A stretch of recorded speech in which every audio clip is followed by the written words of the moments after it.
Hello, my dear friends. Hope you all be fine and doing well. Thank you so much for joining me again.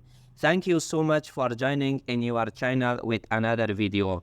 My dear friends, in this video, I'm going to show you how to trap your opponent into checkmate. So, without wasting the time, let's get started the game.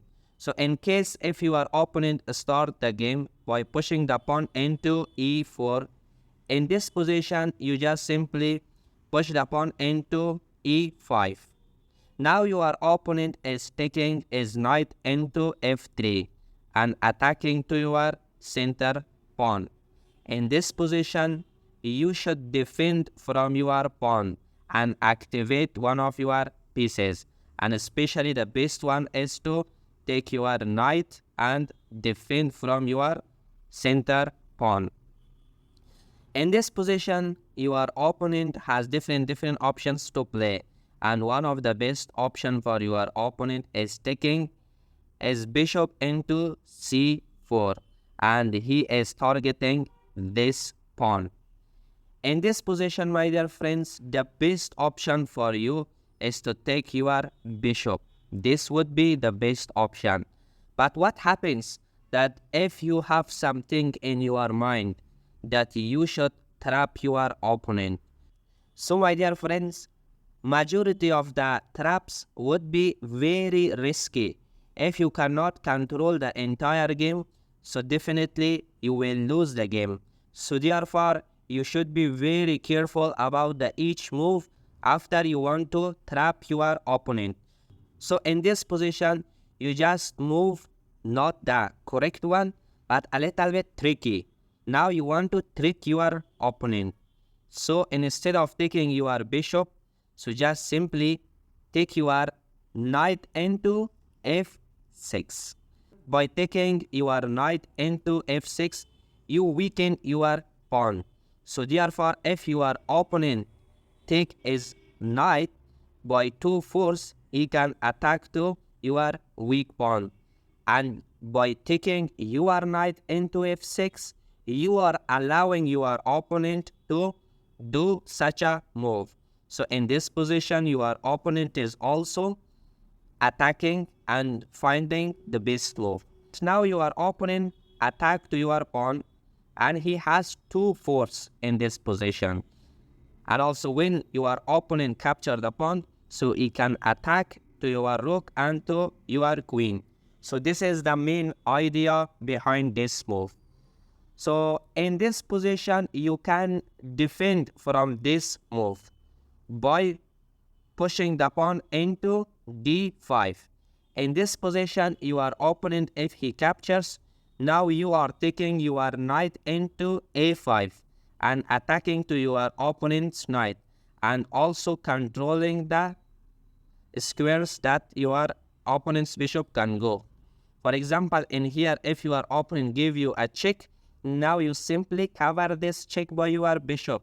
If he captures, now you simply capturing by your queen. When you capture the pawn by your queen, in this position, everything is going on smoothly and nothing has changed. In this position also, you can play against your opponent. So in the next move, you can take out your bishop, and also you can go easily castle, and from this side you can attack to your opponent. It would be a very good game for you. But you are not doing all these things. You have another option to trap your opponent. So let's go back to the main lines. So in this position, my dear friends, as I told you, that by pushing the pawn into d5, you can control the game. But in here, you have another tricky move, and that is taking your bishop.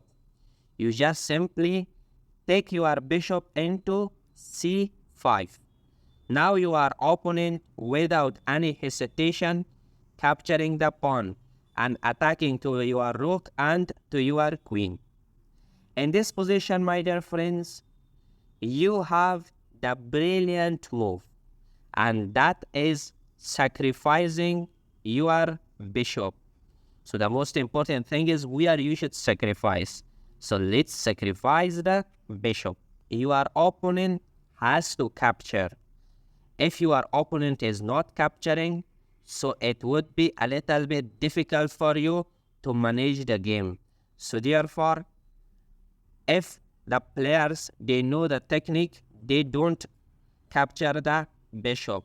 If they don't have that much knowledge about capturing this bishop, so they are simply capturing. So you have the base move, capturing the pawn and giving check to your opponent. In this position, your opponent has different options to play.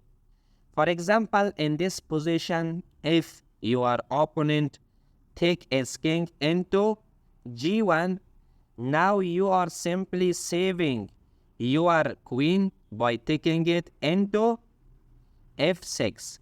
Now your opponent cannot capture your rook because you are threatening your opponent to mate by your queen.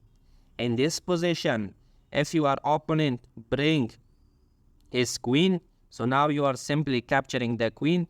So if he captures by king, so now you can pin the knight. In this position, you can win the piece.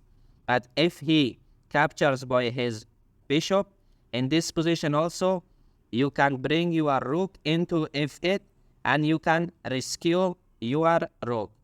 And also it is a very good position for you, as your opponent rook is locked in the corner, and you should use from this opportunity, and you should not allow your opponent to escape from your hand.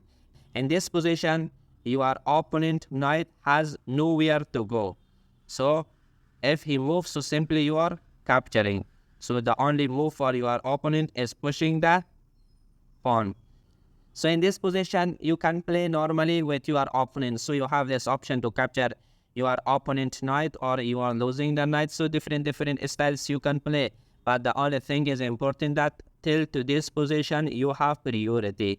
So my dear friends, coming back to the other lines that your opponent can play against you. So my dear friends, coming back to the main lines. In this position, after you gave the check to your opponent, so in this position, your opponent also cannot move to f1 because you have this brilliant check. You are giving this check wherever your opponents move, so you can rescue your rook. So it would be a very good option for you.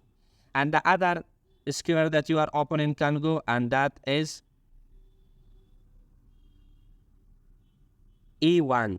In this position also, you have this brilliant check by your queen. For example, in here, if your opponent push the pawn, so now you are simply capturing the pawn. So he cannot capture because he is losing his rook and you are giving another check. So he has only one square to go because now he is going to protect his queen. But in here, a nasty move is coming, giving a check. So your opponent's king has to move. Wherever your opponent move is king, so you are capturing the queen very easily. On that way, you can win the game without any hesitation.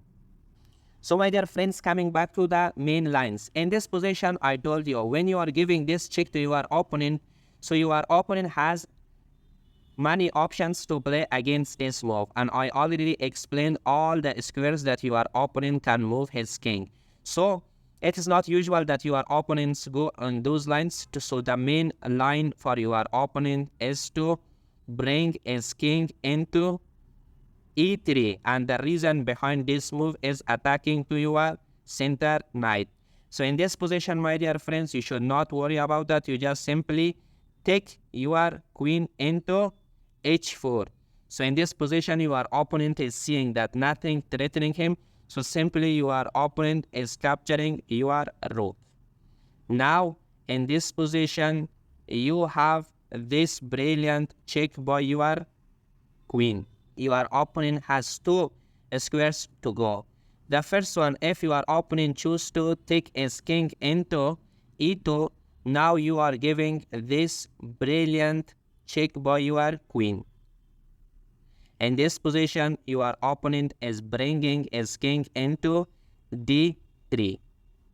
Now you are giving another fantastic check by your knight. In this position, your opponent has only one option, and that is capturing your knight by his king. Now you have the final check and mate by your queen, knight and by your queen. So in this position, your opponent is completely check and mate. So coming back to other option that your opponent can play against you. So what happens if your opponent decides to move his king into d3? Now you have this brilliant check by your knight. So in this position, your opponent has only one square to go. So he is going to that square. Now you are giving this checkmate. So your opponent cannot move his king anywhere because all these squares controlled by your knight and these squares controlled by your queen. So in this way, you can checkmate your opponent easily. So thank you so much, my dear friends, for watching this fantastic video, and I hope you enjoyed from watching this video. If you like the video, please subscribe the channel, share it with your friends. In this way, you are motivating me to make lots of good videos in the future. Thank you so much. See you in the next video.